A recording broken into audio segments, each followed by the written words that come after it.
मेरी सिस्टर आपकी वाइफ की बहुत अच्छी दोस्त रह चुकी है। इतनी अच्छी दोस्त के दुरे शवार हमारे घर आती जाती थी। अच्छा, तुमने बताया नहीं? यूनी छोड़ने के बाद दोस्त कहाँ दोस्त रहते हैं, टाइम ही नहीं मिलता।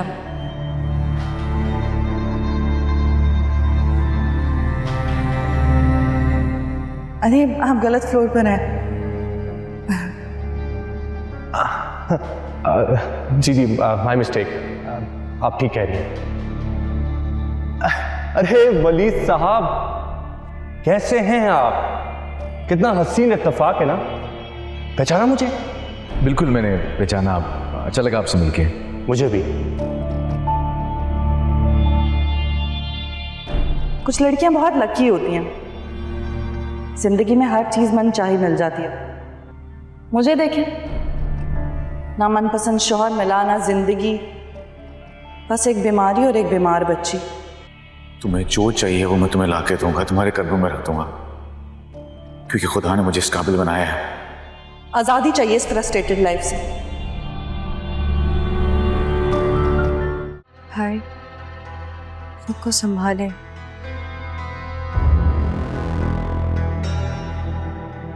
अपने लिए नहीं तो अब दुआ के लिए अपने आप को संभालने भाई। दुआ का सब कुछ अब आप ही हैं।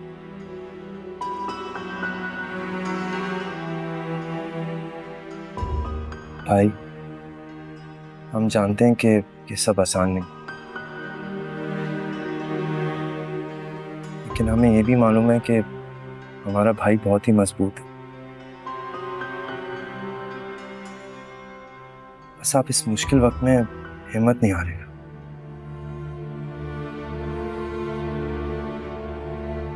फिर हम सब भी तो आपके साथ हैं ना।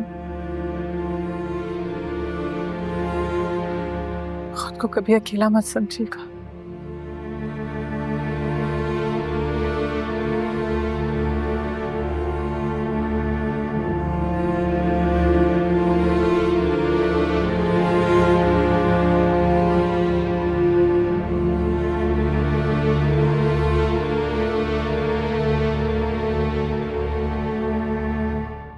घर पसंद आया?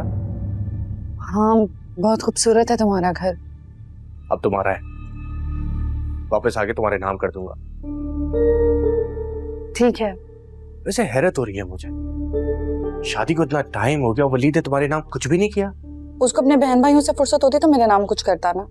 अफसोस है मुझे, तुम्हारी अपनी फैमिली ने घर में रखने से इनकार कर दिया। उनसे यही उम्मीद थी मुझे। ऐसा क्यों? क्योंकि उन लोगों को मेरी कोई परवाह ही नहीं। अगर उनको परवाह होती तो वलीद जैसे मरीज से मेरी शादी करते। राइट। मैं अनजान थी, लेकिन वो सब तो जानते थे ना कि वो एक मरीज है, फिर भी मेरी शादी करवाती। अच्छा, स्ट्रेस मत लो। कैसे स्ट्रेस ना लूं सही? जिंदगी तो मेरी खराब हो गई है ना। कुछ नहीं हुआ तुम्हारी जिंदगी को। मैं तो इस बात पे खुश हूं कि तुम वापस आ गई हो मेरी जिंदगी में। अच्छा ये बताओ कि अब तुम्हारी फैमिली तो कोई मसला नहीं करेगी ना, वहां तो कोई तमाशा नहीं होगा ना? मैं कोई रुकावट नहीं चाहती। नहीं, और अगर बनेगी भी ना तो मुझे किसी की परवाह नहीं है। तो शवार, मैं 4 महीने बाद वापस आ रहा हूं, तब तक तुम्हारी इद्दत भी खत्म हो जाएगी। तुम्हें वहां किसी भी चीज की तंगी नहीं होगी। मेरे वापस आते ही हम दोनों शादी कर लेंगे। हाँ ठीक है। तो शवार, बोल जाओ वलीद को और उससे जुड़ी सारी बातों को। हम दोनों अपनी जिंदगी वहीं से शुरू करेंगे जहां रुकी थी। बस तुम यूं फील करो जैसे कुछ हुआ ही नहीं। ठीक है। और मेरी बात सुनो, साजदा वहां पर है, वो तुम्हारा हर चीज का ख्याल रखेगी। और अगर तुम्हें कोई भी चीज चाहिए हो, I am just a call away. Okay? 4 महीने की बात है बस। ठीक है। Okay, bye.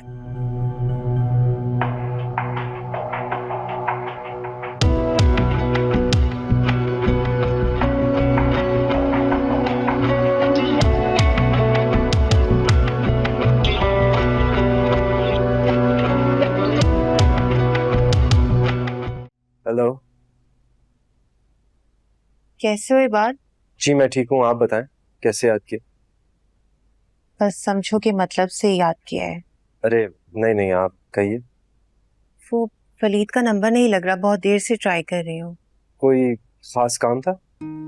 हाँ, वो अम्मी का रूटीन चेकअप है, उन्हें डॉक्टर के पास लेकर जाना था। तो लास्ट टाइम वलीद ने ही अपॉइंटमेंट लिया था, तो उनसे डॉक्टर का नंबर चाहिए था। चले, मुमकिन हुआ तो मैं भाई से नंबर लेके आपको भेजता हूँ। वलीद बिजी हैं? नहीं बिजी तो नहीं है, घर पर ही है, लेकिन आई थिंक उनका फोन ऑफ होगा। वलीद तो अपना नंबर कभी भी बंद नहीं करते। सब खैरियत है? खैरियत है भी और नहीं भी। क्या बात है? बात खुलकर कहो, मुझे टेंशन हो रही है।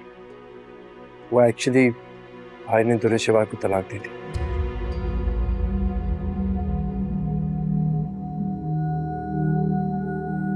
तलाक? जी हाँ, कायनात और आयमा भाई के साथ ही हैं। वो मैं भी वहीं था, बस आपका फोन देखा तो बाहर आ गया, जाके कॉल रिसीव कर सकूं। चले मैं आपसे बात करता हूँ। ठीक है। बाय।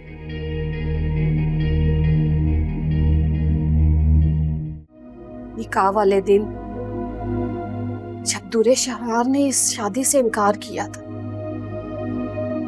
हमें उसी दिन ये शादी नहीं करनी चाहिए थी। और अम्मी बाद में तो खुश हो गई थी ना, वो अपनी मर्जी से ही राजी हुई थी रुखसती के लिए। आप कुछ भी कहें, लेकिन वलीद भाई के साथ बहुत बुरा हुआ है। दुल्हे शिवार की इस हरकत ने ना हमें वलीद भाई और ना ही आयमा से नजरें मिलाने के काबिल छोड़ा है। बुरा तो उसने अपने साथ किया, मेरा तो दिल हौलता रहता है उसकी आगे की जिंदगी का सोचकर। अरे अम्मी, मेरी तरफ से तो जहन्नुम में जाए। अब वो जिस लड़की को अपने माँ बाप शौहर की इज्जत का ख्याल नहीं, तो हम क्यों उसकी परवाह करें? बेटा फिर भी तुम्हारी बहन है। अरे अम्मी, आपकी और बाबा की शय ने उसे बिगाड़ा है, तो मुझसे मत कोई उम्मीद रखिएगा कि मैं उसे कभी माफ करूंगा। बल्कि जिस दिन वो इस घर में आई, मैं घर छोड़ दूंगा।